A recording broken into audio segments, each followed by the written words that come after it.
In the name of the Father, the Son, and the Holy Spirit. Amen. Glory be to God in the highest.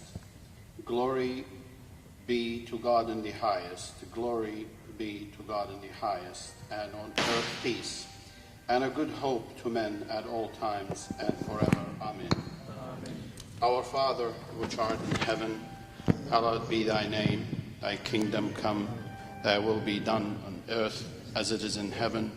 Give us this day our bread and our need, and forgive us our debt as we forgive our debtor, and lead us not into temptation, but deliver us from the evil one. For thine is the kingdom, and the power, and the glory, forever and ever. Amen. Thank you very much, Your Beatitude. Welcome to what is a very exciting night and a wonderful opportunity for the Coptic, Orthodox and Assyrian communities to come together, hopefully to produce better mutual understanding of one another.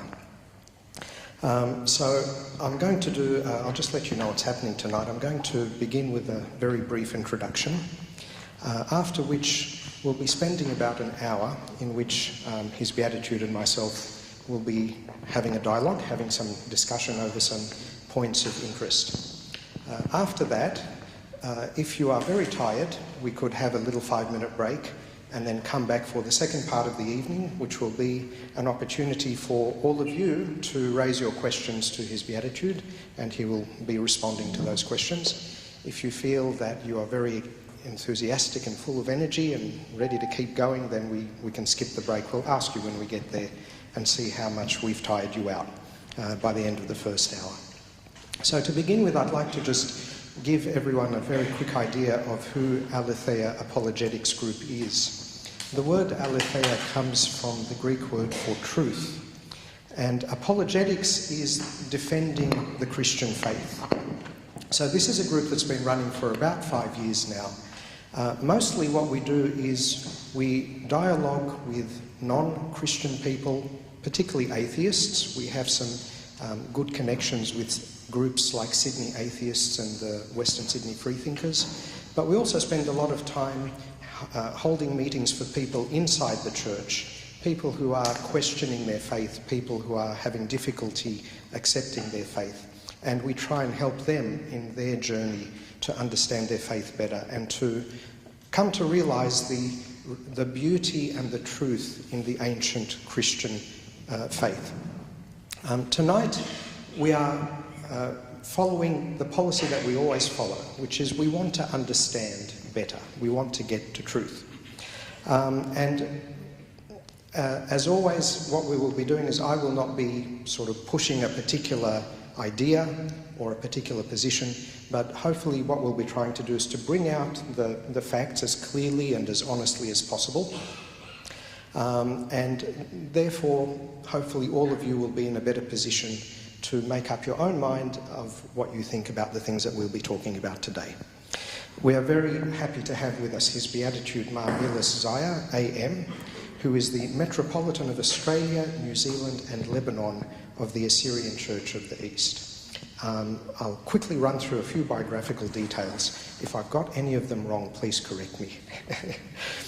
So he was born in Baghdad in Iraq in 1956, and he began his secular education in architectural design, I believe, and his theological education in Iraq, but eventually migrated in 1979 to the USA, where he continued both his theological and secular education. So far, I seem to be going okay. In 1973, he was ordained as a deacon at the age of about 17, and then he was ordained in 1982 at the age of about 26 to the priesthood in California, USA, which incidentally, Your Beatitude, is the same age that I was ordained as a priest. We share something in common. Oh, nice. He was then appointed in 1984 as the Bishop of Australia and New Zealand, and arrived in 1985 to take up that service. While in Australia, I discovered that he continued his studies at Macquarie University in ancient history and philosophy. And in his diocese, he established the first comprehensive school outside the Assyrian homeland, St. Hermist Primary School in Greenacre in 2002, and eventually Mar Meelis High School. He also established a forward-thinking, English-speaking parish in 2004, Saints Peter and Paul. And he established numerous services, particularly focusing on young people, even for those who are having trouble with alcohol and drugs, something again that the Coptic community has struggled with. And we've also come to realise the importance of services for the people on the margins of our community. After all this work, in 2007, he was awarded the Member of the Order of Australia, the AN, for service to the community through the Holy Apostolic Catholic Assyrian Church of the East and through the development of a range of educational facilities. And in 2008, he was recognised by the Church when he was elevated to the rank of Metropolitan by the late Mar Dinka IV. He has been heavily involved in the ecumenical movement, representing the Assyrian Church with distinction and forging good relations with many other Christian denominations, as well as advocating for the needs of the Assyrian population, both here in Australia and abroad. So we welcome your Beatitude, and we are very happy to have you with us. Thank you so much, Father Antonius, for that introduction. It was all okay, but the school is located at Greenfield Park. I think you said Greenacre. I heard that. Maybe I'm getting old. I couldn't hear very well. But I'm very pleased to be here. Actually, this is my first visit. Let me call it an official visit to a Coptic church through an invitation. And I'm very pleased that I will be tonight discussing through some thorny issues, actually. And as I said earlier, what we're going to deal tonight with some issues are very difficult issues, which we call them Christology, which I have to say this from the outset that be patient, and if you do not understand something, you may ask again, because the terminology is going to be used. We cannot use other than the ecclesiastical, the church terminology. We'll try to be simple as possible, Father, yes. But please forgive me if I couldn't do that sometimes. Well, they will have an hour at the end to ask all of those questions, hopefully. By the way, do you speak Arabic too, right? If I read, but for the Egyptian community, if I read something in Arabic for you, would that be okay? You'll understand it. Okay, good. I think, yeah, many of them will. There are a few of them who are a bit like me who are not very good at Arabic, but I'm sure we'll be able to translate a summary of it and the gist of it. To kick off our discussion, I'm just going to very quickly run through a bit of background of our two churches. So up there on the screen, you'll see a kind of a family tree of the Christian community, the Christian family. And we have today, probably we could say 5, there are different ways of dividing it up, but the way I've divided it up there is according to the major divisions or the major schisms that have happened in history. The earliest of them being in 431, where the Church of the East broke off, and in 451 at the Council of Chalcedon, where the Oriental Orthodox churches, which includes the Coptic Church, broke off from the rest of the family of Christianity. In 1054, the Eastern Orthodox and the Roman Catholics divided from each other, and then in 1517, Protestantism began. You'll notice there's a pattern there that roughly every 500 years there's a major schism, and the last one was in the 1500s. So I don't know if that means we're due for another one in the 2000s. Let's hope not. Going back in history, we find that the Christianity in the Middle East was focused in 2 main areas, and we're simplifying tremendously here. But there was the School of Alexandria and the School of Antioch, where there were centres of theological learning and knowledge.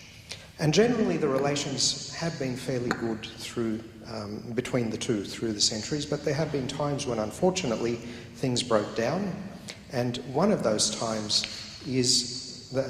led to the whole problem over Nestorius, who was an Antiochian theologian and monk, but who was serving as the Patriarch of Constantinople. And so in the Council of Ephesus in 431, he was condemned for his teachings, which we'll be discussing later on. And that caused a rift between Alexandria and Antioch. That was eventually healed. So there were times when the two were very close together. For example, Saint Severus, the Patriarch of Antioch, took refuge in Egypt, and we mention him in our commemoration of saints and so on. Then there were times, as in the time of Pope Damien of Alexandria and Peter of Antioch, where we kicked each other out of the church for 30 years, and then eventually we came back together again.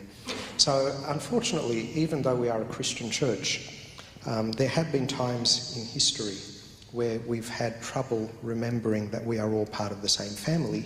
And what we'll be doing tonight is starting to explore a little bit. What are the reasons why these may have happened? The theological reasons at least, and possibly there may be other reasons as well. So let's dive into the interesting part of the night, and to try and make it as accessible and easily digestible as possible, we've split the main issues that seem to have been a problem between the two schools into three main kind of headings. And again, this is just one way to look at it, and there are many other different ways that we could have looked at it, but this is what we're doing. So we're going to be asking, for the first part of this discussion, these three questions. Are the two natures of Christ separable from one another? So that's the divine nature and the human nature. Should we use the term Theotokos, which means Mother of God, to describe St. Mary? And then there are the historical questions about what actually happened in Ephesus. What about Nestorius and Cyril? Are they saints? Are they heretics? Why do we have these different views of them? So let's turn to the first of those questions. Okay, and we have a few quotes to just kick us off here. So this is from the Assyrian Bishop's Confession of 1548. And speaking about Jesus, it says, "He was and is and forever will be one Son, one Lord, one Christ, one Saviour, one will and one power. One person of sonship is proclaimed in two natures and two hypostases," or iknomene. So here we have an interesting profession of faith from the Assyrian side. Generally, the Council of Ephesus condemned the idea that there is a division or a separation between the divine and the human in Christ. And that is the challenge, that is the accusation, I suppose we could say, that is what Nestorius taught, and that is what the Assyrian Church teaches today. That is the accusation that is made. So we'd like to ask, Your Beatitude, would you like to tell us? We'd like to hear from your own words.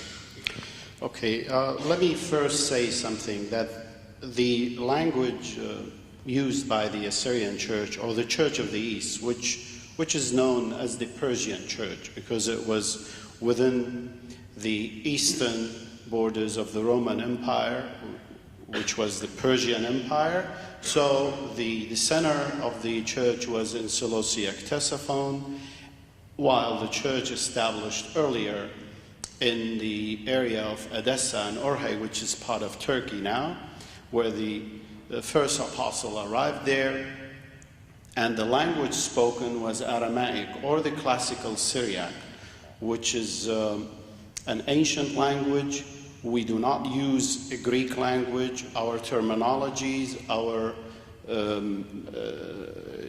ecclesiastical language for liturgy, for theology, for Christology is not Greek, just like the Alexandrian Church or the Antiochian.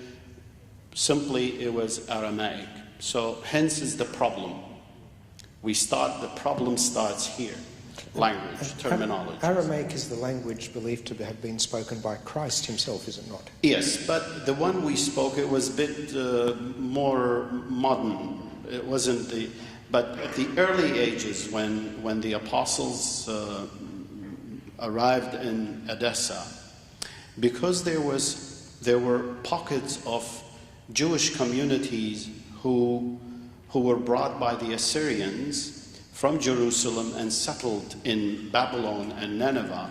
So the language, as you know, Talmud was written in Aramaic. So that language was the common language of the people. So when the apostles came and they started their mission, evangelizing the area, for us it was easy to understand what they were saying because it was our language. It was the language we and the Jewish communities used in the area, the Syriac or the Assyrians. So therefore,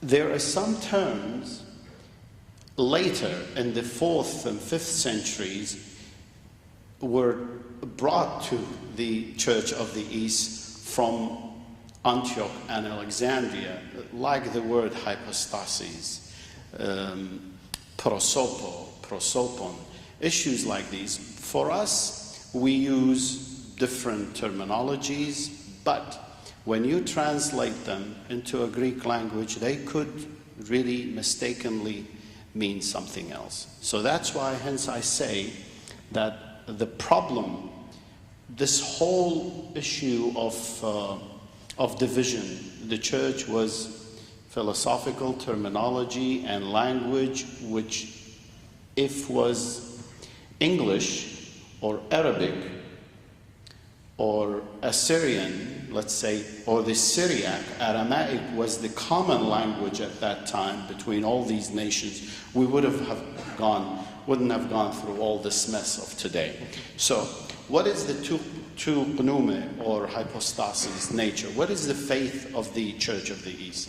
Simply, as I said earlier to you, Father, there, I'm not going to say something out of my knowledge, personal knowledge, as Mar Meelis. What I will do, I will let the fathers of the church reply to his questions. Everything that I will say, it is written from our forefathers, the theologians of the church. We're talking about early 4th century onward. So, let's go. What is the issue of two natures? Actually, the Church of the East believes in two pneume, which if you translate them in English or Greek, they will mean hypostasis. Two natures, which we call them kiani, in one person, parsopa, of Jesus Christ. Not two Jesus Christ, one Jesus Christ. Let me read what Mar Acacius, or we call him Mar Akak, the Catholicus Patriarch, in his synod of 486 AD. This is what the church book says, theology. But our faith in the dispensation of Christ also be in a confession of two natures, of divinity and humanity. Divinity and humanity. None of us venturing to introduce mixture. This is important for the Coptic Church, because the Coptic Church, they dwell on this sentence. None of us venturing to introduce mixture, commingling, or confusion into the distinctions of those two natures. Instead, while divinity remains and preserves in that which belongs to it, that belongs to it for us is the underlying character of the nature, which we call pneume. Every nature has got characters. A human being got character. Animals, they got characters of their own. So when we say a nature, every nature has got a character, sifat, okay, in Arabic. So, which belongs to it. And humanity in that which belong to it. Each nature, it preserves its character. That character for us, we call it pneuma. It's not like a person there, another person here, and another person here. Then we will talk about the person. Okay, so if I could clarify a little bit, if you'll allow me. So if we say, for example, here is a table. Yeah. So the table has its existence as a table. Yes, you call it table. But then it has characteristics such as being hard, being red, and so on. Absolutely. So eknouma refers to these characters. The characteristics like being hard, like being red, but not to the person. Object itself as an object. No. Just characters of that nature, which is a wood. We're talking about a wood. Wood's got a character of its own. We combine copies of the natures in one worship, one person. Because of the perfect and inseparable conjunction, naqiputa we say, which the divinity had with the humanity. So you see, there is a conjunction between the two. And then later, because some of the questions I noticed will deal with this issue of, are they separate, these two natures, or united? Which the divinity had with the humanity. If anyone think or teaches other that suffering and change belong to the Godhead of our Lord, not preserving in regard to the union of the prosupa of our Savior, the confession of perfect God and perfect man, the same shall be anathema. It means we do not use or allow suffering and pain into the divine nature, or death into the divine nature. That's why later we will explain about the issue of the two nature and whether they are united or separated. So perhaps we can move to that.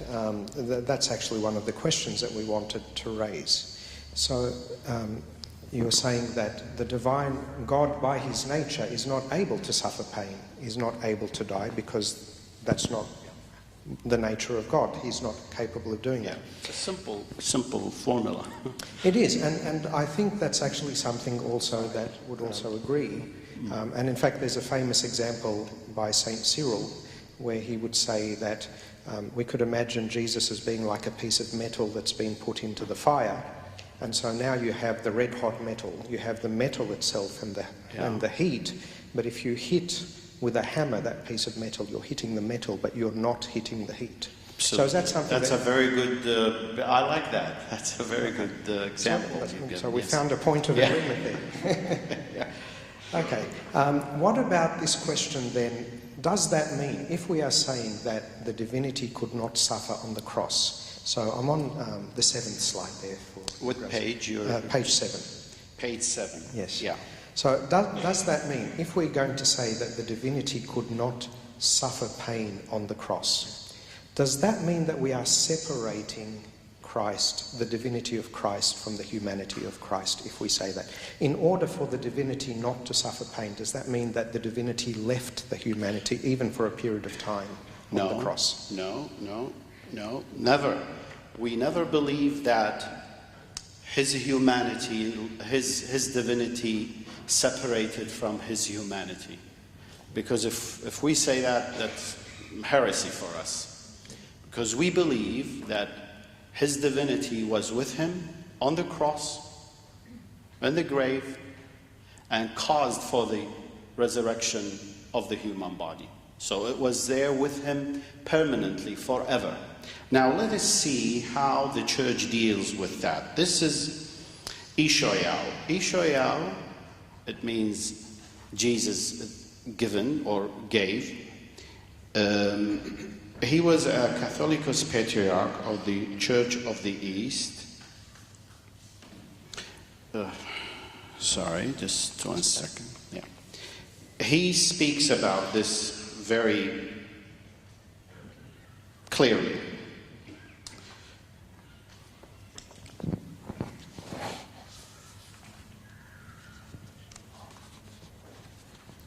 So while you're looking, I'll add a little bit more, which I'm sure you'll be able to cover as well. What he's saying.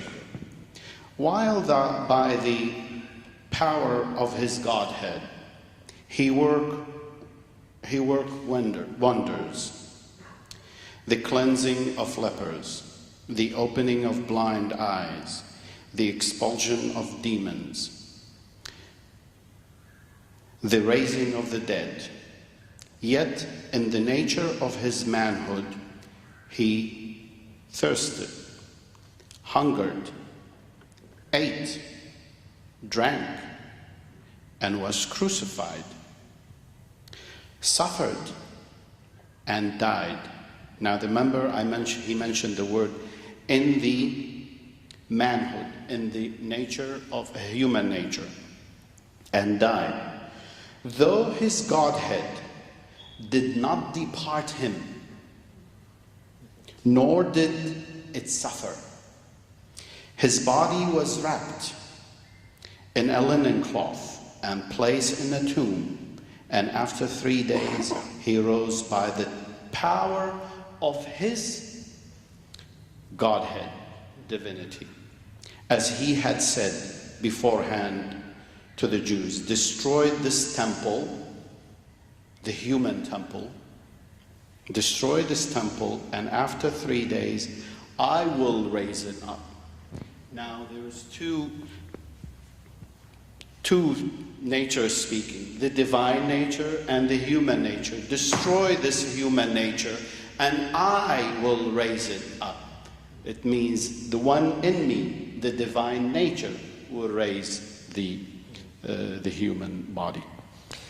So this is, I think this is something that St. Cyril then decided that he wasn't happy with. So I've gone back to slide 6 now, if Your Grace. We have there the very famous formula that St. Cyril used on page 6, which is the one nature or physis of God the Word incarnate. So, as I understand it, and I should have said at the very beginning, I'm not a theologian, I'm only an amateur. So I'm not either. If I'm saying things that are wrong and the theologians among you realise they're wrong, you'll surely correct me later on. But as I understand it, he was very interested in insisting on this idea of one nature, rather than the language that your Beatitude just used there of the two natures. So I'd like to probe a little bit further here. What is going on? What is the difference? And as I understand it, what St. Cyril wants to insist is that if we speak of something being done by, say, the divine nature, but not by the human nature, we are in some way dividing Christ. Okay. So the first question is, from the Assyrian side, is that formula of St. Cyril an acceptable one? And then from that, of course, we want to understand how you think about it. And we have no problem with the one nature formula. Right. As long as they talk about a divine and human nature united in one person of Jesus Christ. The problem, as I mentioned earlier, when you talk about suffering in that person, now we have to nominate, or we have to differentiate that suffering. Did it affect the human nature or the divine nature? This is our problem. This is the questions that we, Church of the East, ask when we talk about one nature. But as soon as the question, the answer will be, no, he suffered in his human nature, then we ask the second, oh, okay, so there is the divine nature kept its characteristics. It means the human nature did not affect the divine nature in any of its suffering or pain or death. Is there a thin line between them? Are they separated or they are mixed? When you talk about mixture, it's a problem for us. How can you mix the divine and human nature together? And in which way?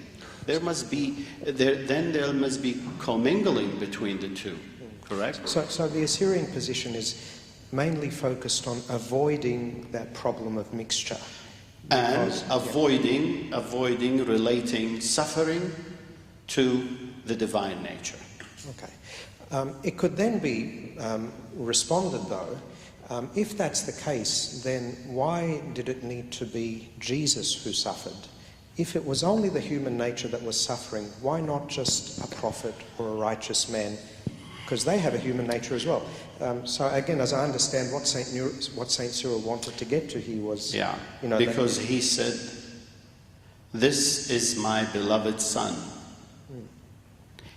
God said, "This is my beloved son." So there is something special about this person. He is not just like one of the prophets. He is not just any human being. He was the Son of God. So God wanted his son to be sacrificed on behalf of humanity to God himself. Let's remember what Isaac did. Let's go back in history to Abraham and Isaac. The Lord asked Abraham, he said, "I want you to sacrifice your son for me." So Abraham took Isaac, a young boy, took him up to the mountain, and he almost there was to sacrifice him. But suddenly he heard that there was an animal, sheep there for his that sacrifice. So he released Isaac and he killed the sheep as a sacrifice for God himself. So there is us human being, we sinned. We were the image of God. When he created, he said, let us go.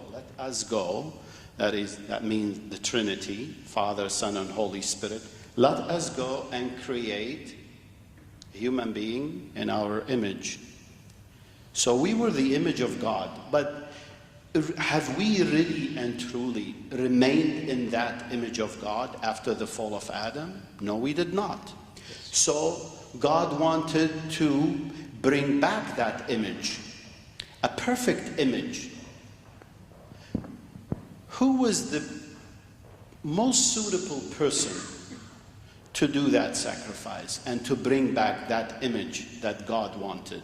It was the Son of God himself in his human nature, that he was crucified and sacrificed for God the Father for our sins and mistakes. That's why Jesus Christ, the Son of God, brought back that image which we lost. So through Jesus Christ we can claim to be the true image of God himself as he wanted us when he created Adam. Now listen to this. Some of us, I will answer this, how we think of this whole two natures. Some of us affirm two natures, wills, energies, hypostatically united in the one Lord Jesus Christ. Some of us affirm one united divine, a human nature, will and energy in the same Christ. That's the Coptic Church and the Syriac Orthodox Church. But both sides, this is the important thing, but both sides speak of a union without confusion, without change, without division, without separation. This is what we believe. So I'm very interested in the word union there, because that was a word that St. Cyril insisted upon. Yeah. And we insist on that too. Yeah, although in many of the things I read, that was the accusation once again, that the Assyrian Church rejects the word union in favour of other words like conjunction and so on. So that's a very... Mar Meelis the Great, who was one of the greatest theologians of the church, he wrote a book on union. Unfortunately, it's all in French and wasn't translated. Now the Assyrian Church is working on the translation to English. It's a perfect answer to all this. Both sides speaks of union without confusion, without change, without division, without separation. These four adverbs, which of course lie at the heart of the Chalcedonian definition, belong to both monophysites and diaphysite, both churches, the one nature, two natures. Common tradition. Both affirm the dynamic permanence of the Godhead and the manhood with all their natural properties. This is important also. All their natural properties and faculties, which we call this pneume, in the one Christ. In the light of this, we have understood that both families have loyally maintained the authentic Orthodox Christological doctrine and the unbroken continuity of the apostolic tradition.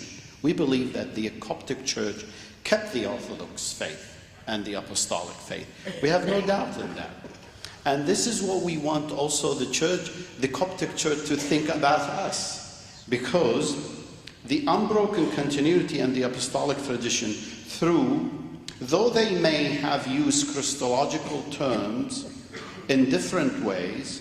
For instance, I'll quote Bishop Bishoy in 1980. Put it this way.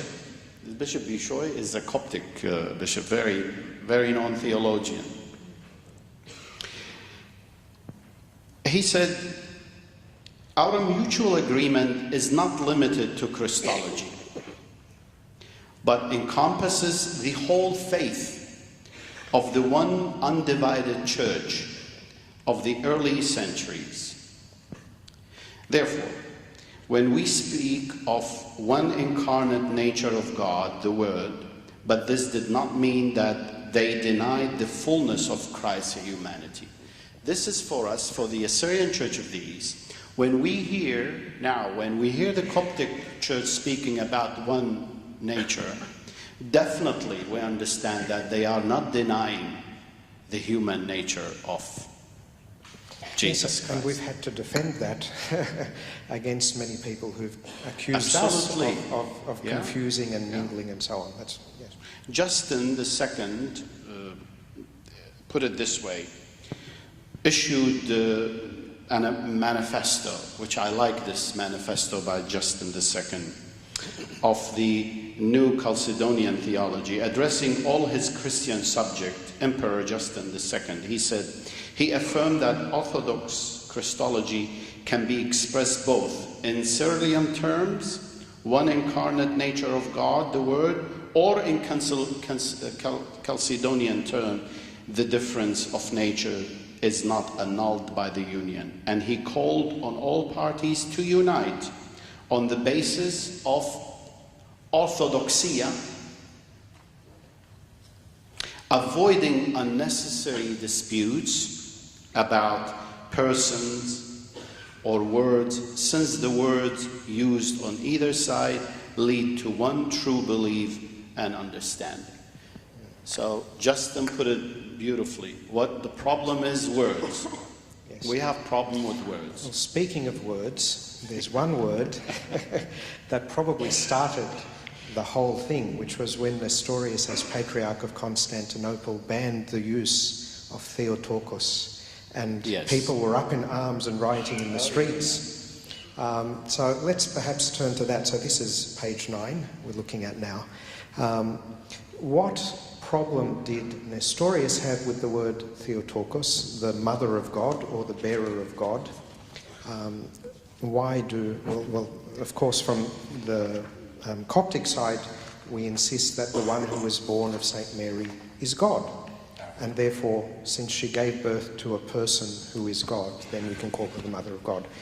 Why is that a problem? Theotokos. Yes. Now listen to the word. Theotokos, that's not an Aramaic word. Correct? It's very Greek. Very Greek. Do you think the Aramaic-speaking community would have ever heard about this word Theotokos in Persia? None. Never. We never heard of it. But that does not mean it was not used in certain writing. For instance, some scholars say St. Ephraim speaks about the Mother of God. But let's see how we, the Church of the East, look at this term Theotokos and why we don't use it.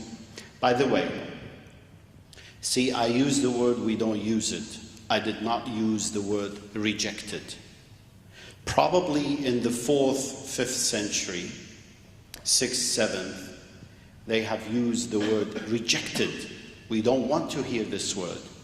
Why? Because of the hate that was between the two schools. Oh, as long as Cyril said it, no, we don't want to use it.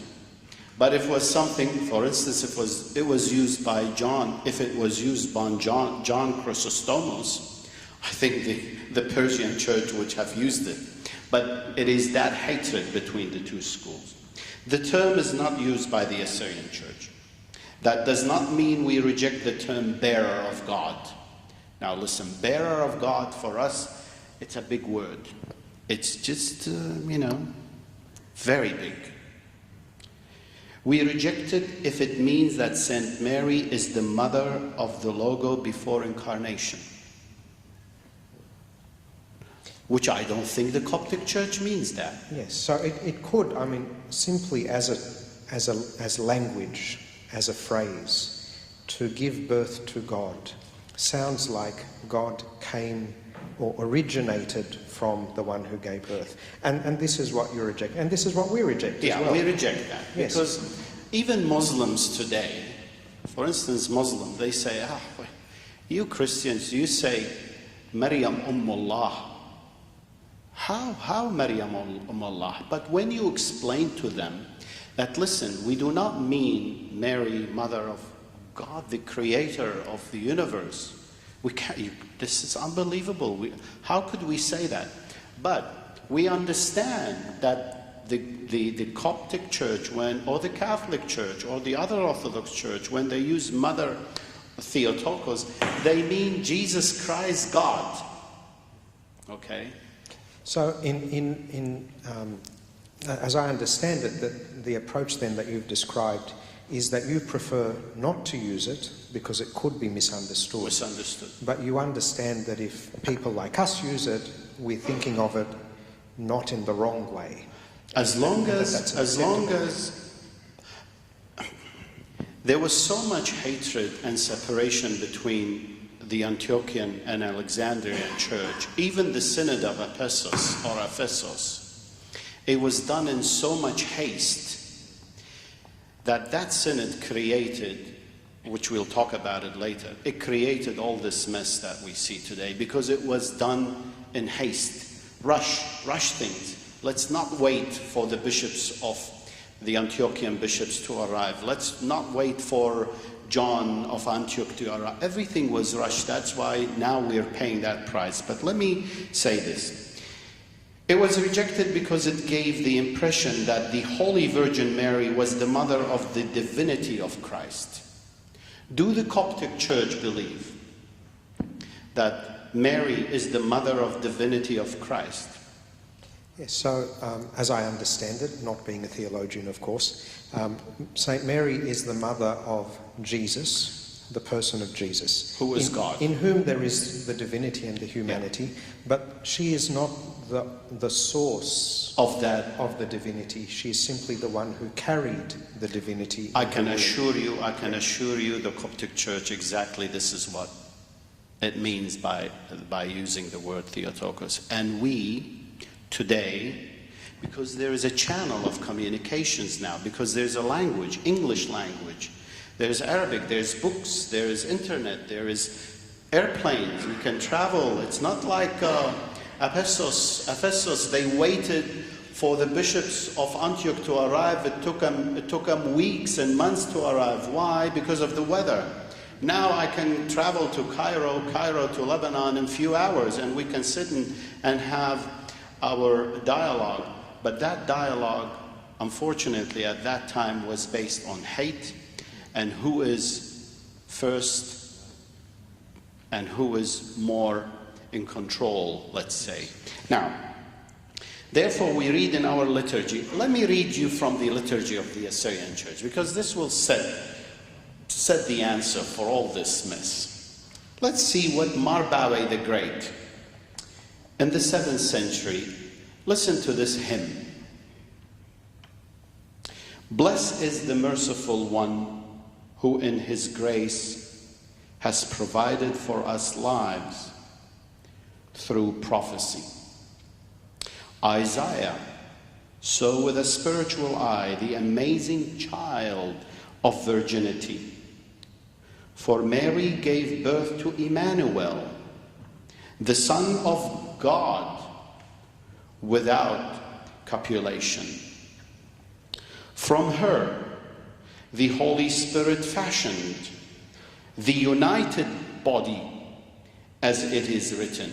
What united body? The divine and human in her.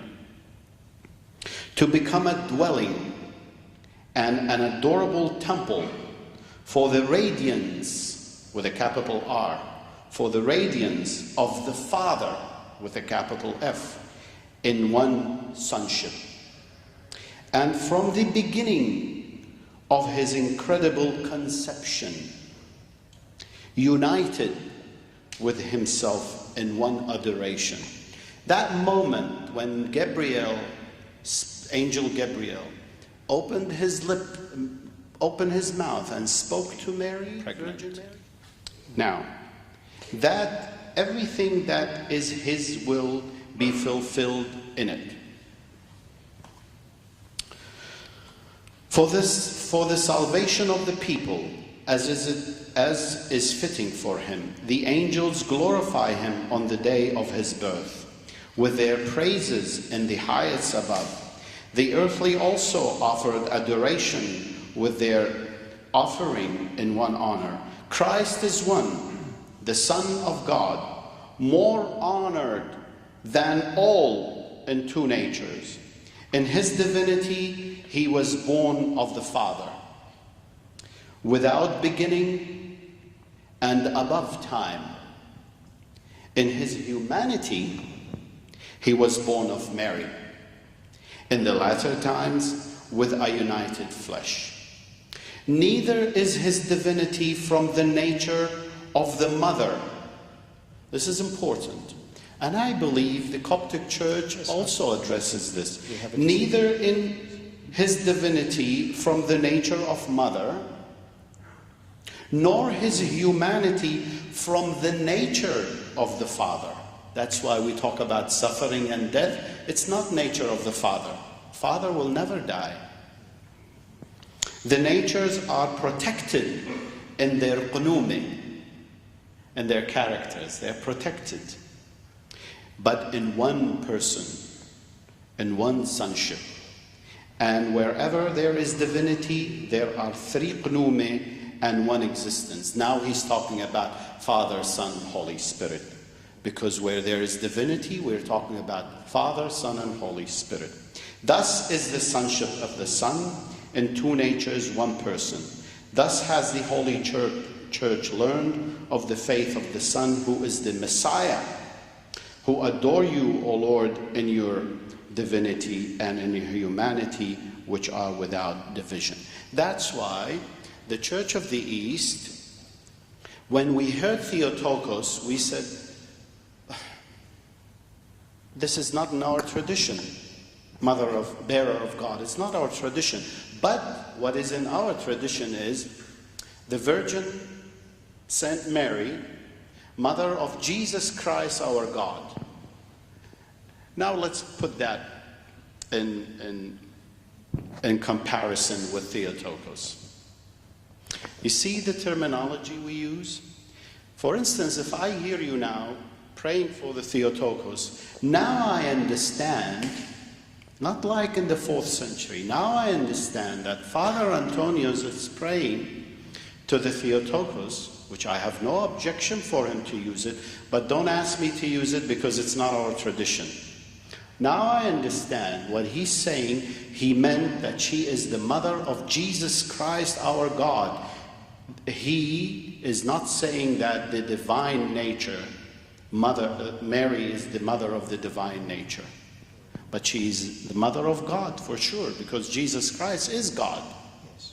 So we've answered the question that we have up there Yes, quite clearly. because 2-3 questions I notice with this can answer.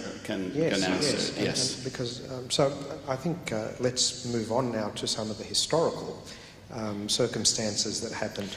But one thing before you go, Father, you asked me a very interesting question.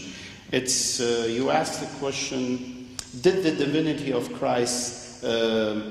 When did Jesus become fully divine? This is important to answer. At conception, yes. At birth, at Epiphany. Yes. This question was put to us.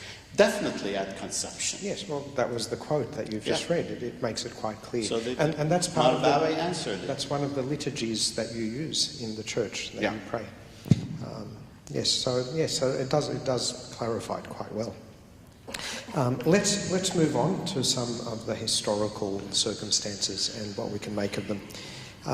So where are you at? So we're going to page 10. 10? Yeah.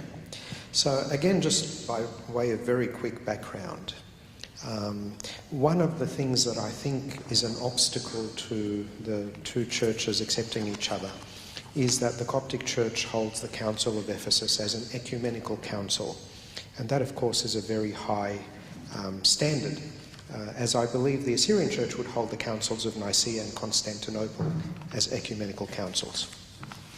So, although, as your Beatitude was saying, that there were some politics and weather situations going on and delays and things were, I think all historians agree that there was quite a bit of messiness about the whole thing. And something that you didn't mention is that when they disagreed, the two sides, the Alexandrians and the Antiochians, when they disagreed, the emperor actually told them they weren't allowed to leave Ephesus until they sorted their differences out. And they had to stay there until they worked it all out. So it wasn't just a nice, simple, easy process. It was quite complicated. And I think that's led to a lot of modern historians and theologians across all the different Christian denominations trying to understand Ephesus in a more honest way, in a clearer sort of way. So moving on to page 11 now. Really, the interesting question here is, was it a real difference in belief, or was it just a difference that was political, or a personal difference, or a difference in language? So I've got a quote here which I'll just read out from His Eminence Metropolitan Bishoy, whom you mentioned before, who says, It is clear to the Coptic Orthodox Church that even modern scholars cannot deny that Nestorius taught that two persons were united externally according to will and image in Christ, and not that the person of the Logos himself became man, uniting the human nature which he assumed in the incarnation to his divine nature in his simple person. The thing which the Orthodox call hypostatic union, against the prosopic union of Nestorius. So hypostasis, as we were saying before, is the underlying nature, whereas prosopic, I believe, just means personality kind of thing. So I think what His Eminence is trying to bring out there is that even though modern historians are kind of reinterpreting and re-understanding Ephesus, maybe in a more charitable way, he wants to say there is still a deep unbridged gap in that Nestorius, the union of which Nestorius spoke, was not as complete a union as the union of which Cyril spoke. So is it just a political, personal thing, or was there really something that goes deeper that still hasn't been resolved there in the nature, the kind of union between God and man in Jesus? Sorry. See, what is the unfortunate thing here is that Nestorius is not here to defend himself. Yes. And he was never given the opportunity to defend himself. As I said, Ephesus was done in haste. Decision was taken. anathemas were put, all in haste. I personally, and many scholars do believe, that there was political, personal, authority challenge between the two seats, and the misunderstanding of the formulas put by both, because both groups did not have the opportunity to sit at Ephesus and to have a debate, because it was one-sided debate. And you know who led Ephesus? Who was in charge of Ephesus? It was Cyril himself. He was the judge, he was the executor, he was everything there.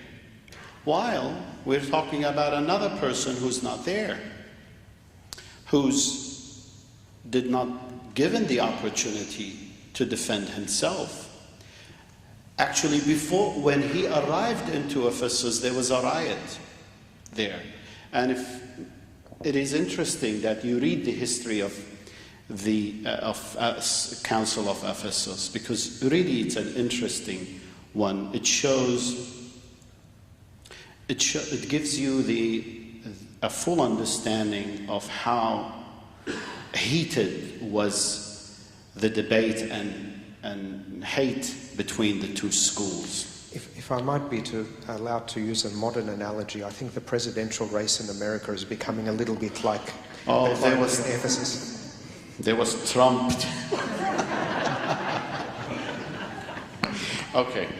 Historically, the Church of the East never been officially approached. This is important also to mention. The Church of the East never been officially approached by the Catholic Church or any Orthodox churches to accept the Christological formula and dogmatic teaching of the Council of Ephesus 431. We never been invited. On the contrary, when we wanted to join the Middle East Council of Churches, the Coptic Church put a veto on us. Imagine an ancient church, a church with thousands and thousands of martyrs in the Middle East, was rejected to be member of the Middle Council of Churches because of the veto put by the Coptic Church. Now, however, this is what we feel about Ephesus. We feel that today, in light of modern scholarship and contemporary ecumenical efforts, that there is significant opportunity for dialogue and ultimately for progress in regard to the question of the relationship of the Church of the East to the Council of Ephesus by approaching the disputed Christological teaching and its formula with mutual restraint, okay, this is important, restraint and respect, and with a desire for mutual understanding and tolerance. I ask you for a dialogue, but beforehand I say, you know, you're a heretic.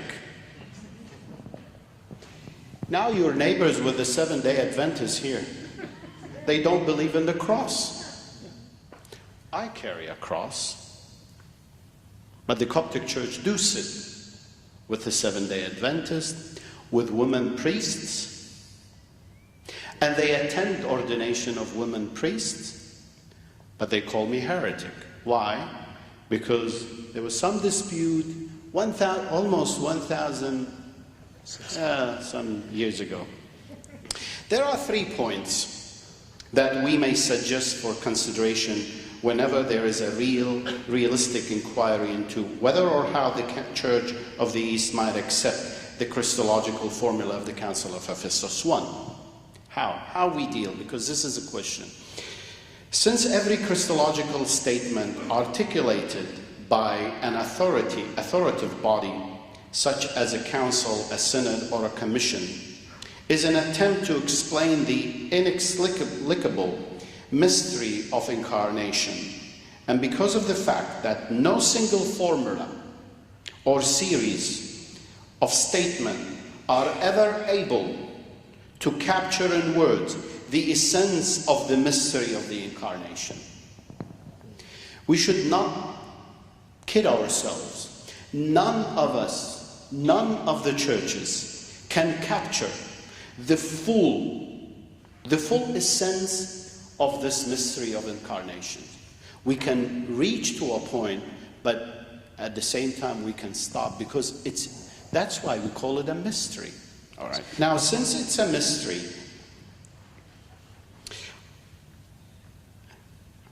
the Christological formula of the Council of Ephesus needs to be respectfully considered as one among other genuine expressions from both the Eastern and Western traditions that are legitimate and validly significant.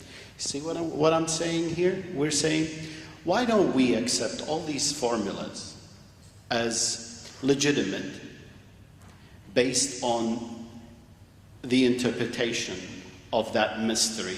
Because since we cannot reach to the fullness and full understanding of this mystery, why don't we consider these formulas as traditions that we can relate to them for sake of uniting the whole church? Secondly, the Christological debate, which prompted the Eastern bishops in the Roman Empire to convene the Council of Ephesus 431 in order to resolve the ongoing debate over the modality of the union of the divine and human nature in Christ, continued to persist with intensity for years, even after the conclusion of the council.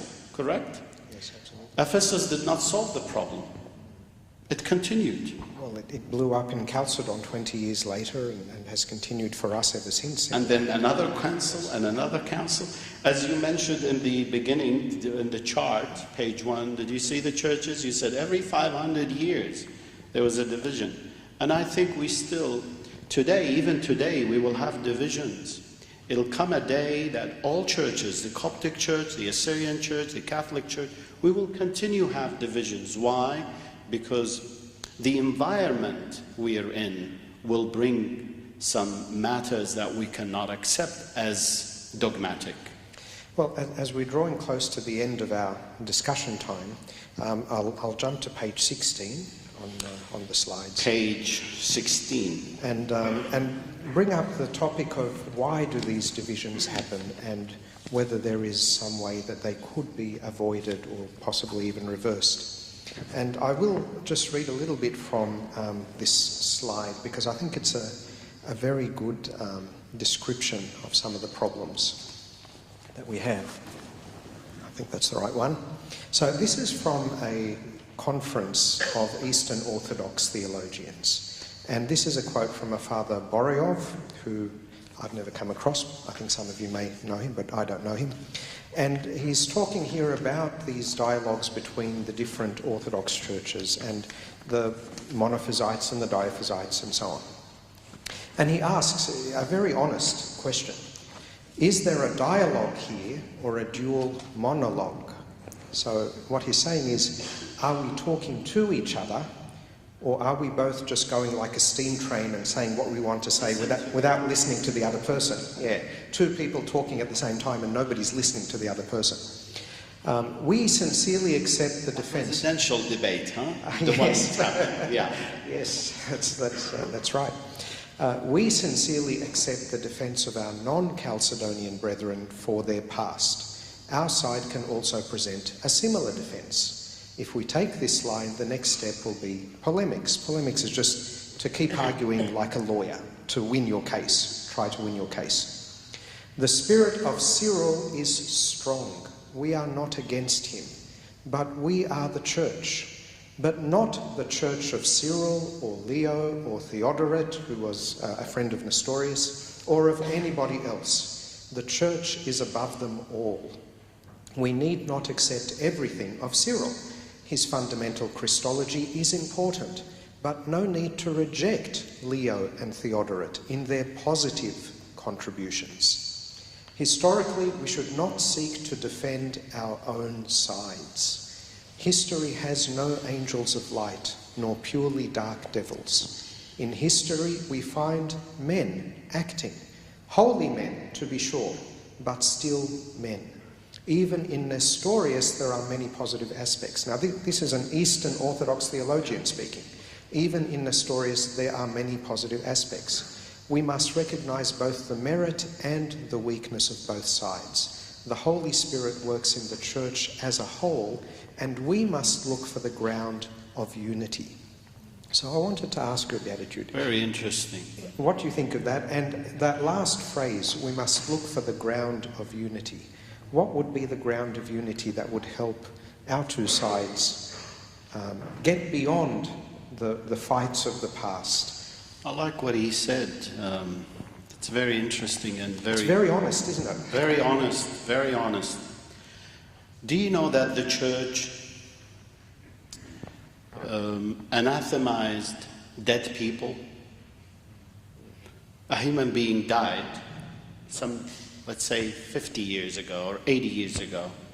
Suddenly the church goes, have a meeting and put anathema on him. The man is dead. Theodore was dead when the anathema was put against him. But the answer to this, I think we should, as Christian, we should go back to what the Lord commanded us. If we go back there and we have an open heart, full of love, merciful hearts, respecting one another, loving one another, I think we'll reach unity. But if I still think that, listen, I'm an Aristotelian by my philosophy, how could I agree by the school of Alexandria, which is a Platonic or Neoplatonic, whatever? How would I degrade St. Cyril by saying Nestorius is an Orthodox? If I do that, I'm degrading. All these people are dead. All these people are waiting for judgment of God. We cannot judge people. The church cannot sit in the seat of judgment of God himself. This is what the church did, unfortunately. The church sat in the seat of judgment and passed judgment on individuals. Theodore of Mopsostia was not just an average person on the street.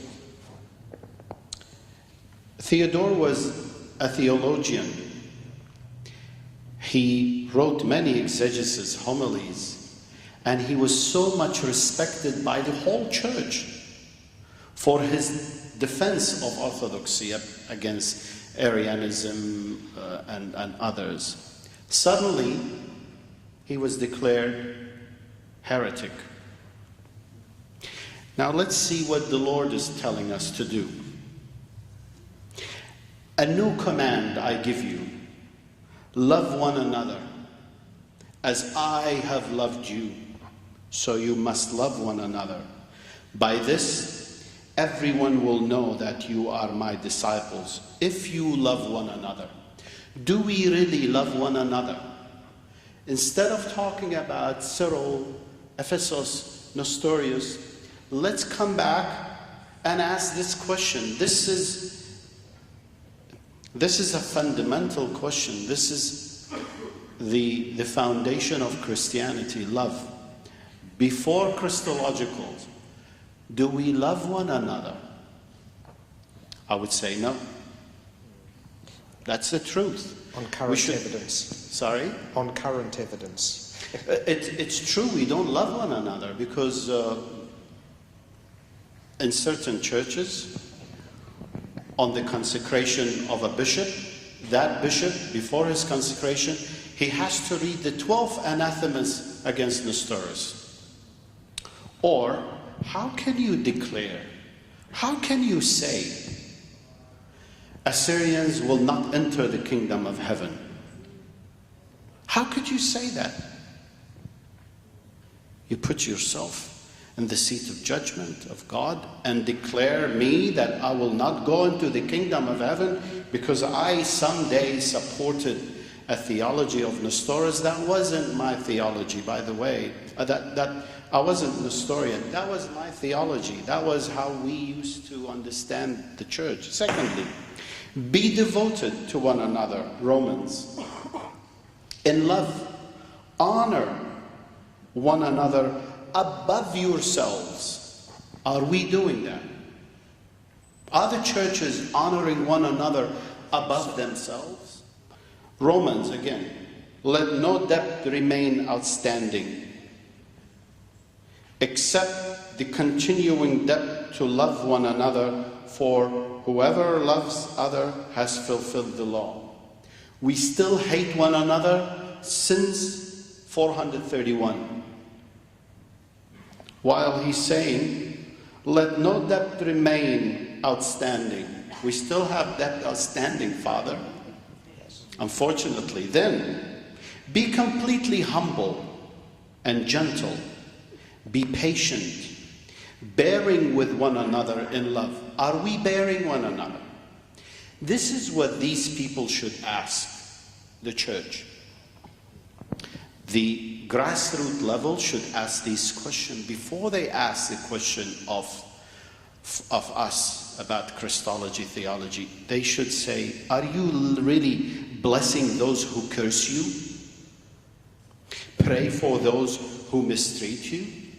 No, we don't. Bless those who persecute you.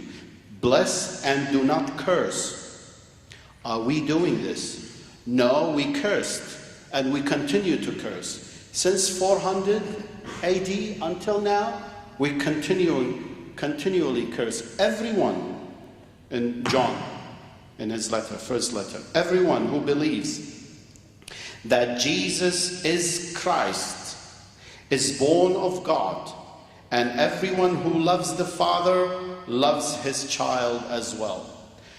I believe that Jesus is the Christ. And all Assyrians believe that Jesus is the Christ. We believe that Jesus Christ is God, fully human. And we love the Father. We know that we love the Father because we love Jesus. Why can't you love me then? I'm not saying you, Father. If you declare with your mouth, if you declare, Romans, if you declare with your mouth, Jesus is Lord, and believe in your heart that God raised him from the dead, you will be saved. Ask every Assyrian here, do you believe that Jesus is Lord? He will say, not only Lord, he's my Savior. He's everything that I have. I have given so martyrs throughout these 2,000 years, and until now, I've been given people, martyrs, to ISIS, Daesh, to Islamist movements, and on and on. And I believe that God raised him from the dead. Don't you think God will raise me also from the dead, and I'll be saved? How could you say, no, you won't be saved?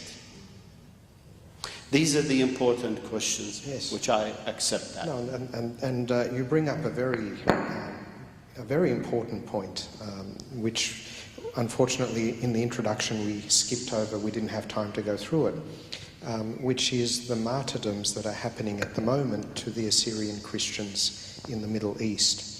It's almost as though we've gone back to the bad old days of the persecutions of the Christians. And I think, by way of wrapping up our discussion today, I think that's probably a very good point for us to think about.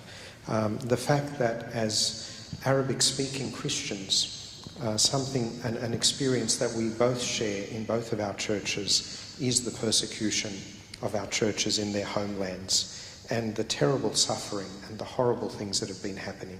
And I think if Christians can't put their hands together in some form under that kind of pressure and persecution, then I don't know if they ever will. I'm going to finish with, I'm sorry to cut you off, but we'll need to wrap up so that we can give everybody a chance to speak, and I'm sure you'll be able to, we'll have a chance to respond to many of the questions. But I'm just going to wrap up this part of the night with a final quote. You remember we mentioned at the beginning a split that happened in 616 AD between... Page? So this is page 18. 18. Between Damien of Alexandria, Patriarch of Alexandria, and Peter, the Patriarch of Antioch.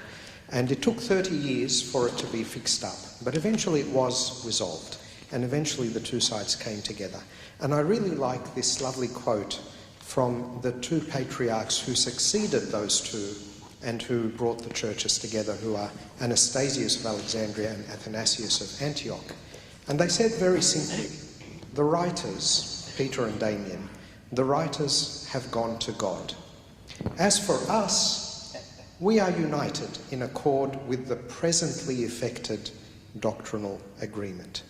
And we're going to close this part of the night with the hope and the prayer that we also, in the 21st century, may one day see the day where we will also be able to say, the writers have gone to God, but we are, as for us, we are united in one accord. Will you please thank His Beatitude Mar Meelis for the lovely time, the wonderful discussion that we've had with him tonight. Now, would you like to have 5 minutes to grab a snack and stretch your legs? Can I say a word before we break? Oh, sure. Just a brief word. Don't you think the Assyrian community in Iraq or worldwide, don't you think that their heart bleeds for their fellow Copts in Egypt? Oh. Definitely. Don't you think the heart of every Coptic bleeds for the Christians of the Middle East? In one day, Father, in 280 AD, in one day, the Assyrian Church lost 10,000 people, martyrs, in Kirkuk on the hand of the Persian Shapur I. 10,000 people. Until now, we're paying martyrdom. In Syria recently, 220 Assyrian women, children, girls, elderly were kidnapped by ISIS in Al-Khabur.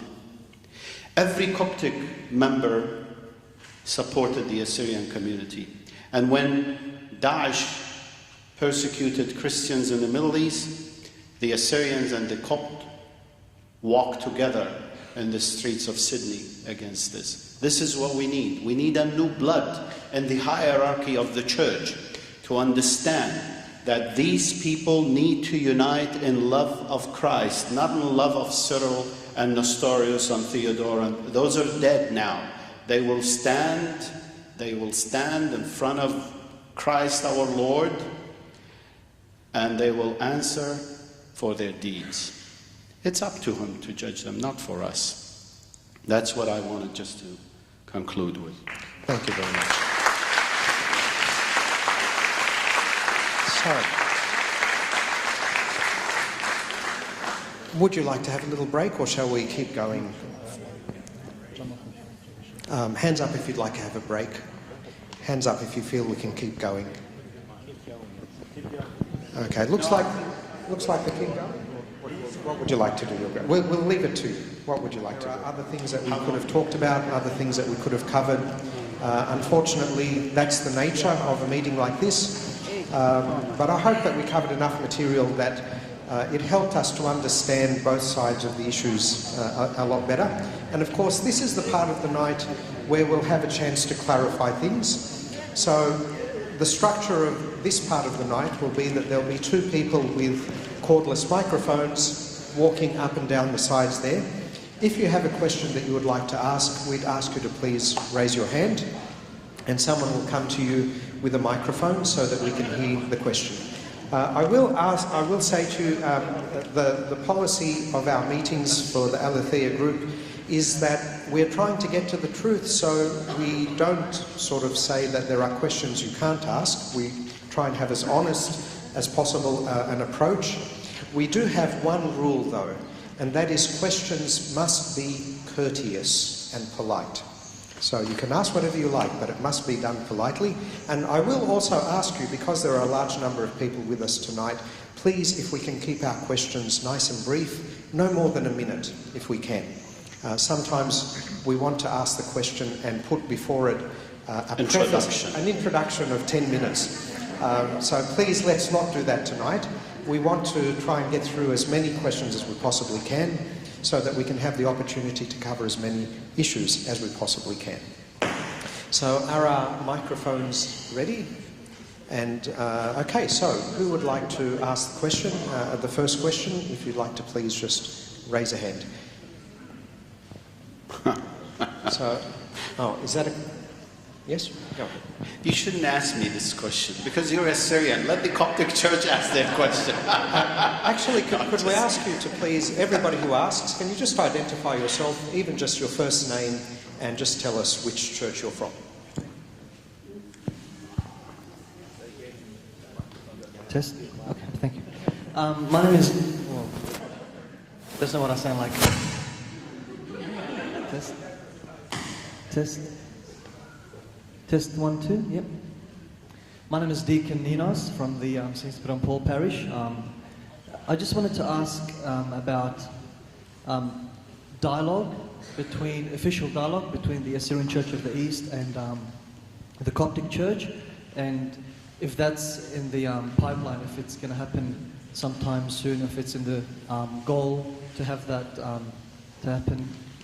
That's my question, if there's going to be a dialogue, official dialogue between the Assyrian Church of the East and the Coptic. Is that for me, the question?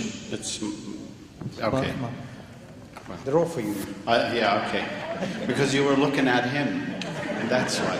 I was watching your eyes, they were that way. Okay. No, there is no official dialogue, unfortunately. There was one through the Middle East Council of Churches in early 90s. And we moved forward at that time, and even a delegation went to Cairo to meet the late His Holiness Pope Shenouda. And we even reached to write a statement of faith between the two. But when the delegation went into Cairo, the message was, no, we don't want any dialogue, and the mission failed completely. We think that the Coptic Church need to be more practical, more flexible in dealing with us or other traditions.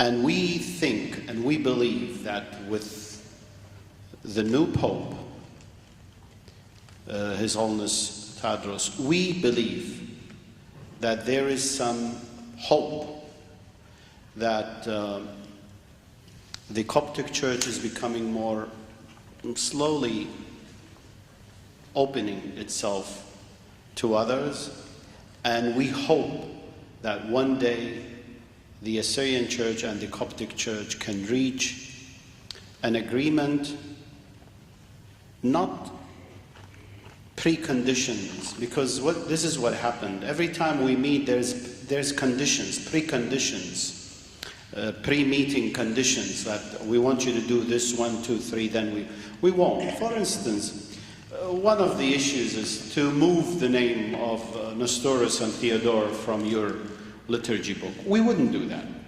That subject is closed and finished. If we do that, it means that we are condemning all the theology of the Church of the East, pre-Nestorius and post-Nestorius. We won't do that. As I said, there is two Nestorianism in the world.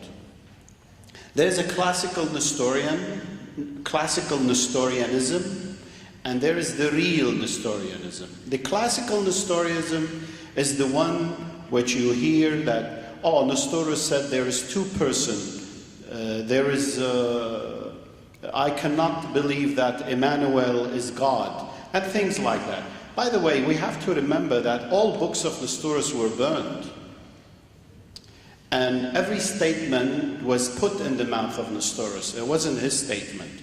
Because if the statements that put on behalf of Nestorius, as we read them today in many of the critiques of the Assyrian Church, you would have found them in the tradition and Christology of the Church, and you heard them. I read them to you. I read to you Christologies from how do we believe? What is our faith? What is the statement of faith? Which I forgot to read it, but there is one statement of faith that I think that can open the door for an agreement between the Assyrian Church and the Coptic Church. Maybe if time allows, I will read it to you here. It's a very brief one, but just, Father, maybe you remind me at the end I can read that statement of faith. But there is no dialogue, unfortunately. Can I just intervene quickly with two related questions? One is, they did discover the Bazaar of Heraclides, which is said to be written by Nestorius. Only one. Yes. Yeah. And there is, yeah, we discovered that, and there is some issues there, which is written. The Assyrian Church do not use them. Some statement, we do not use them at all. But this is why I'm saying there is a classical Nestorianism, the heretic, which we say that Nestorianism that you guys are talking about, that he said this about, there's two persons, there's two Christ. No, we say this is heresy. We disagree with it completely. But this is not our understanding of what Nestorius taught. And the second one, very quickly, is I believe there were some anathemas of St. Cyril in some of the prayers of the Assyrian Church. Yes. Oh, that's like good. Condemnations of St. Cyril. Yes. Are they still there? And yes, in the books of the liturgy books of the Assyrian Church, as you know, it is like two countries at war, East and West. Remember the Cold War between America and Russia? There was so much tough language between the two. At one stage, they used to call them the evil empire. And this is exactly what happened between the two churches. Because the Coptic Church, they have the 12 anathemas against Nestorius and Theodorus and Diodorus. You will see this in the liturgy of the Assyrian Church. Not very nice words against Cyril.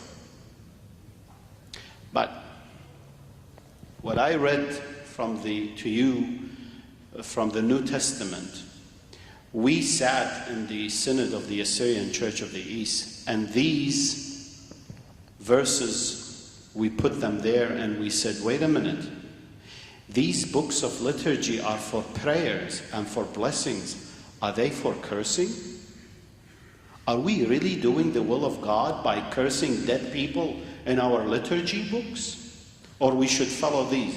So the decision was made by His Holiness the late Mar Dincha IV that we reprint all the liturgy of the Assyrian Church of the East and remove every reference or every word that talks about Cyril or any other person in negative way.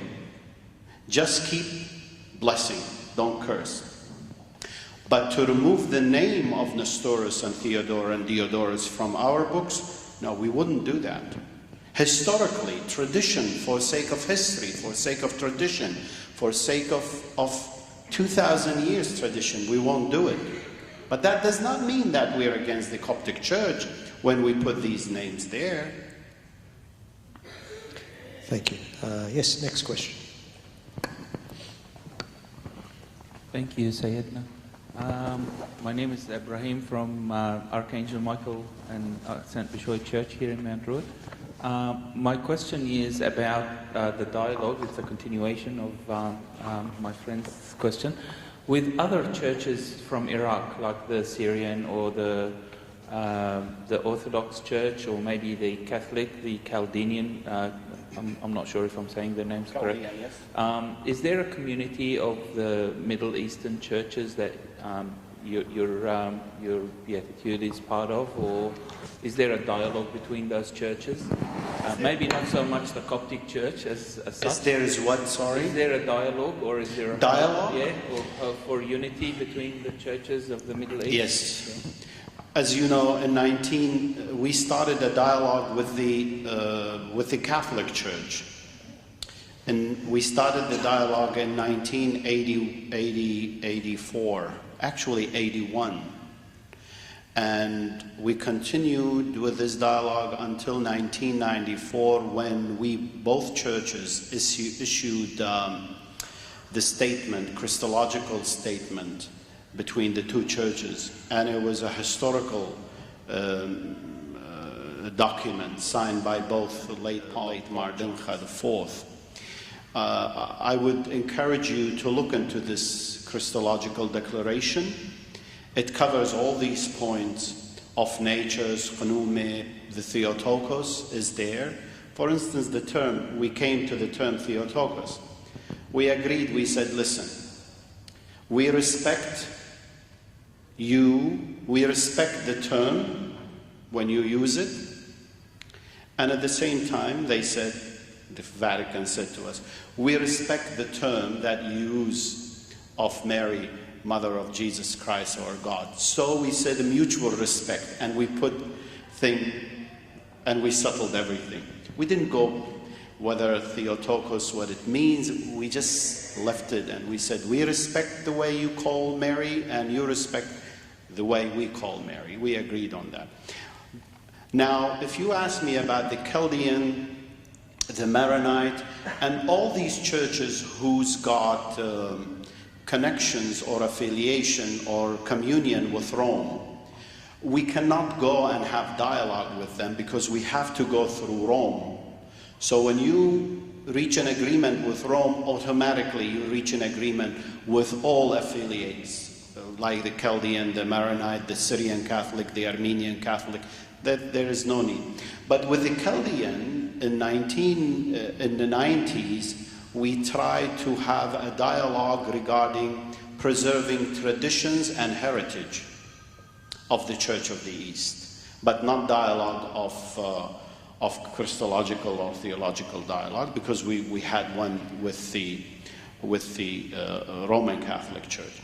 Now, we tried with the Greek Orthodox Church, and because the Greek, as you know, the Patriarchate of Constantinople, they go there. So we have a delegation there.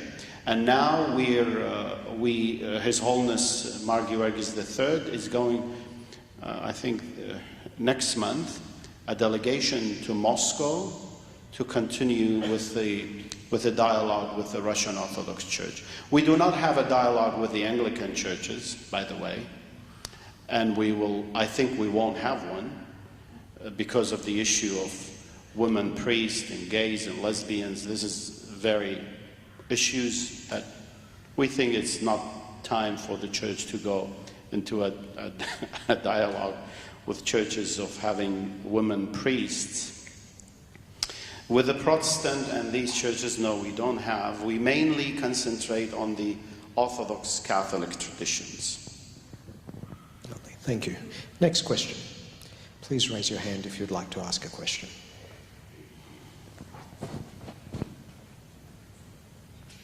Perhaps if you have a question, you might just quickly raise your hand so the people with the microphones know you're there, and that'll speed up the process. So if everyone with a question, just raise your hand quickly now, and if the people with the microphones can just take note of where they are.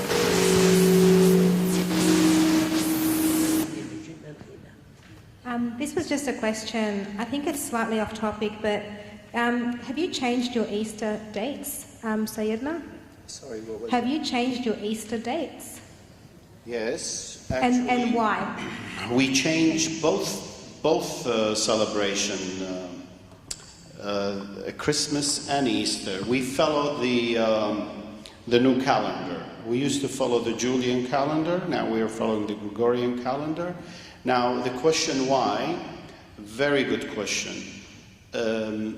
40 years ago, the Catholicos Patriarch of the Church, Marishay Shumon, and in a synod with his fellow bishops and metropolitan, decided to change the calendar. The reason not because which one is correct, which one is not, whether Christ really was born on the 6th or 7th or the 25th, but actually for the conveniences of the members who lived in overseas. The majority of our people living in the West, they used to have difficulties. And even in the East, we used to have difficulties, because at that time, the government used to give holidays, Christmas and Easter holidays. They used to give it to the Catholic tradition. So if you're a student, or if you're an employee, you go to your boss. Imagine a boss that he doesn't know what's the meaning of a Christian Christmas on Easter, and say to him, you know, today or tomorrow, this coming Sunday, is the celebration of the feast of the day of resurrection. He will say, wait a minute, didn't you follow, wasn't that happened some weeks ago? He'd think you're trying to trick him to get an extra holiday. Oh, yeah, he thought that we'd trick him. So what happened, the church, for the convenience of the people, decided, no, we follow the new calendar. And it worked well, by the way, because if you see now, today is almost 60% of our community lives outside the Middle East. And so, and you know how Christmas and Easter is here, so just, you know, it's more convenient. And we pray that the day will come that all Christian churches will celebrate Easter and Christmas on the same day. We pray. And we have no objection, by the way. For instance, a suggestion was made, why don't we all celebrate Christmas on the 25th, but Easter, let's celebrate it on the old calendar. We, the Assyrian Church, we said we have no problem with that. As long as there's unity among Christians, we will do that. Coptic Pope Tawadros recently floated the idea with Pope Francis, and I think with the Ecumenical Patriarch Bartholomew, about celebrating Easter on, say, the second Sunday of April every year. Is that something the Assyrian Church would be open to as well? No problem. As long as there's unity in the body of Christ, we have no problem. Lovely. Yes, next question. Yeah. Hi, I'm Anthony. I'm Coptic from Zealand Bishoy. I just got a question regarding what was the toll on the Assyrian Church from all the division. We've talked about, you've talked about how 40% of your diaspora is outside of the Middle East. I was wondering what has all this division has caused to your congregation or the Assyrian Church? Any division automatically, the toll of any division in any community or on any church will be great. It's not easy.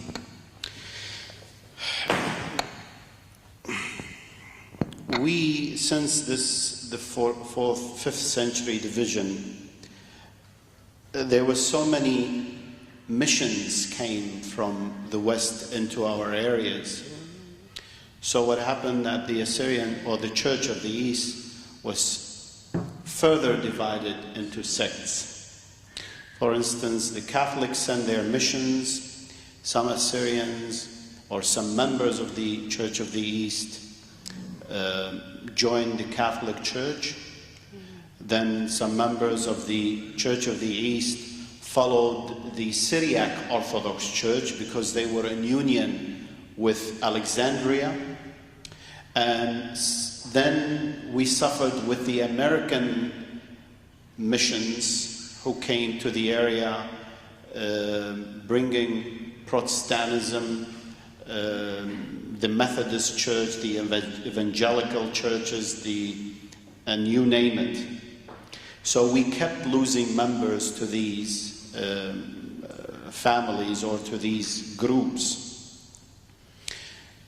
The reason, if you ask why you lost so many members, because we were really persecuted by Muslims from all sides, by the Turks, by the Persians, by the Kurds, by the Arabs.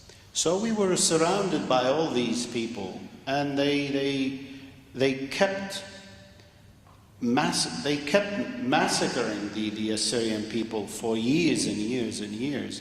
And then, after all this, it happened that the Middle East turned into a dictatorship countries. in Iraq and in neighboring countries went into wars. So there was continuous persecution, continuous pain and suffering to the Assyrians or Christians of the Middle East. Then came ISIS, Al-Qaeda, then what happened in Iraq. So imagine if you look at this history, it's all of bloodshed of the Christians in the Middle East. So we fled. Now we have about, in Sydney itself, we have almost 30,000 living in Sydney. In Melbourne we have about 10,000. In New Zealand, in America we have over 200,000 living. In Europe, in Canada, in Iran, in Syria we had about 15,000 Assyrian livings in Khabur. Now there's only 2,000 left because of what ISIS did to the villages of Christians in Al-Khabur. So it is sad history. And putting all this together, we come in and we see that, okay, we understand persecution of non-Christians, but how could you be persecuted by your fellow Christian because you do not agree with them in Christology or theology? That is the most painful thing. The painful thing is when you're persecuted by your fellow Christians, not by non-Christian. Non-Christian we understand. This is what we're called for, to be witness for Christ. But when we're persecuted by our fellow Christian, we're witnessing for who?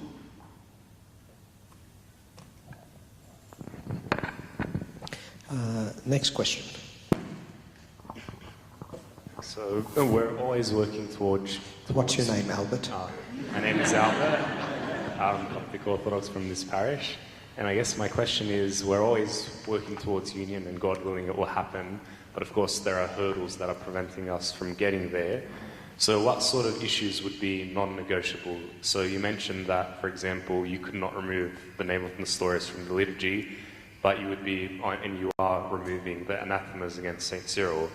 If, for example, the use of the term Theotokos was the only thing standing in the way, would that be like a point of compromise because the way you understand it, the way we understand it is not heresy. So are there other issues? So could you please mention issues that are non-negotiable other than that? Yeah, this is a very, very tough question. To be honest, there are thorny issues, are not simple, just like let's agree on them.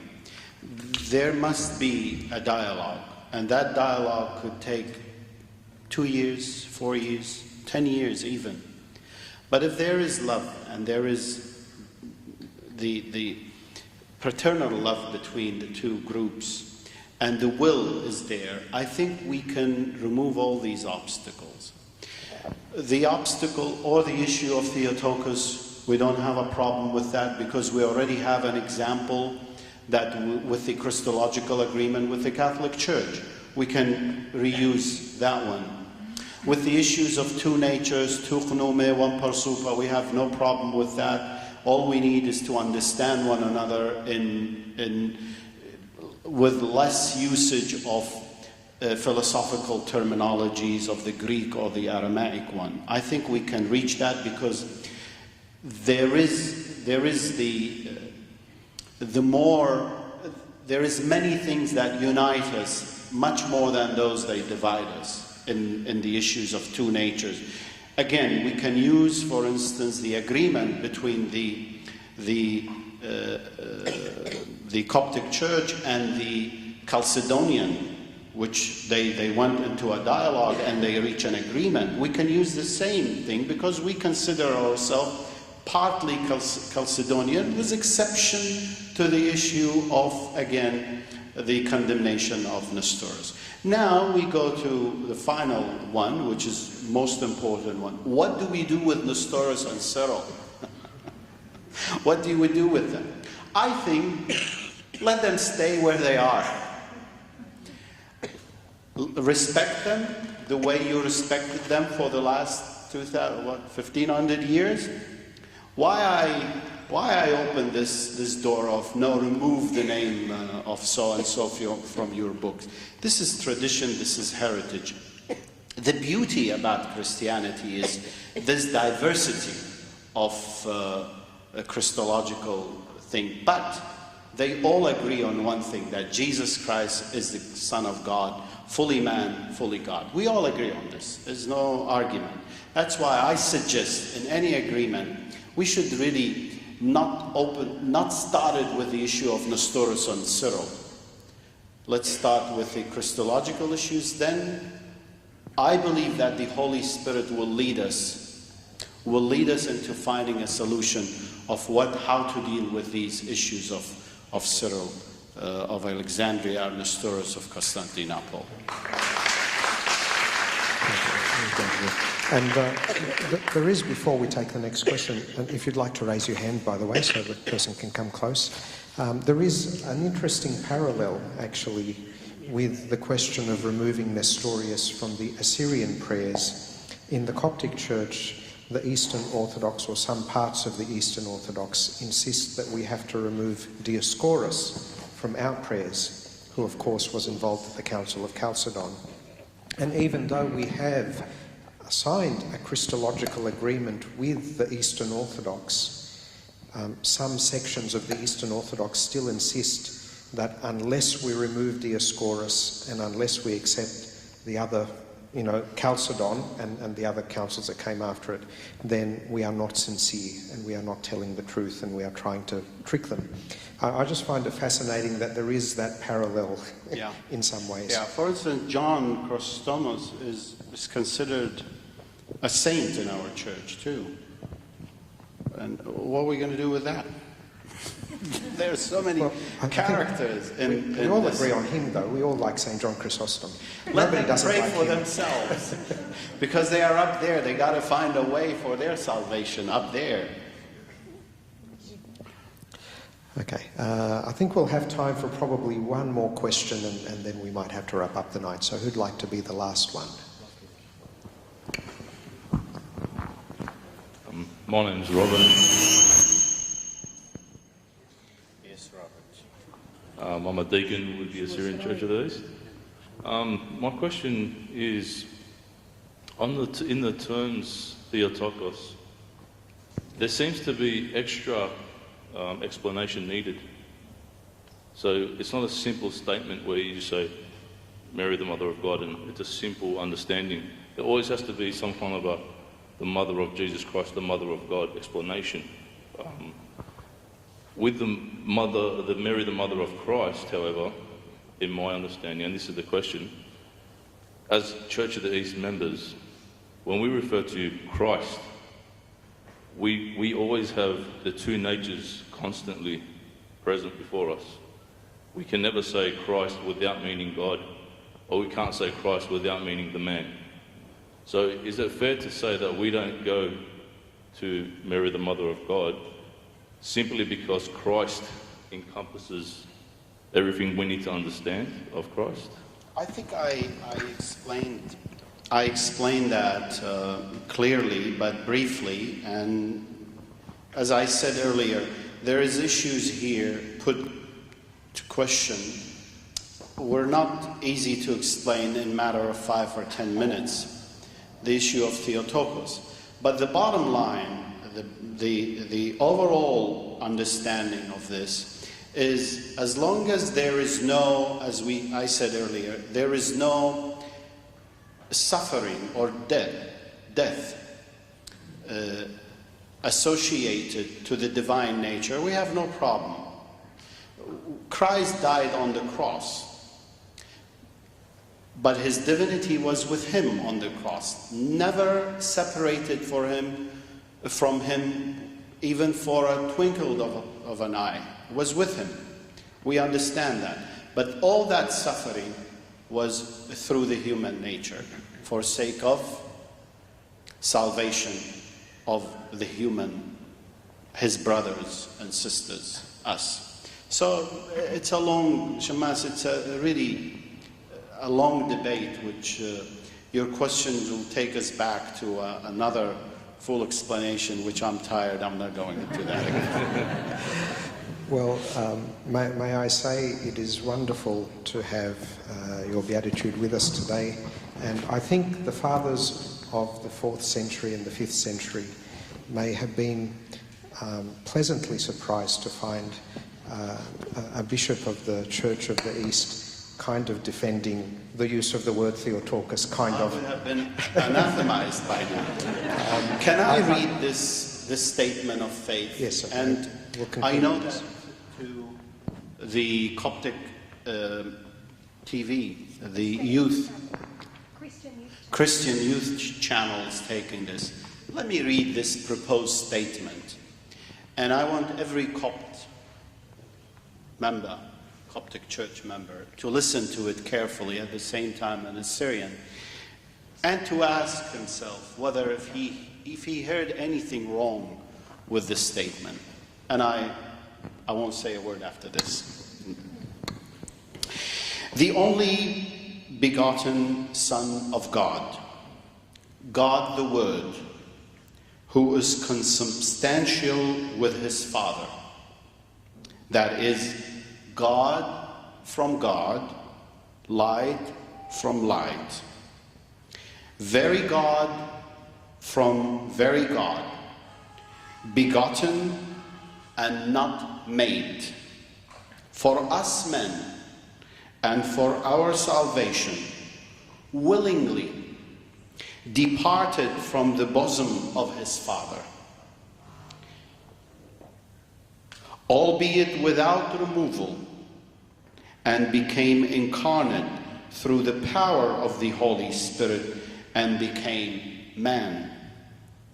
He became, but was not changed.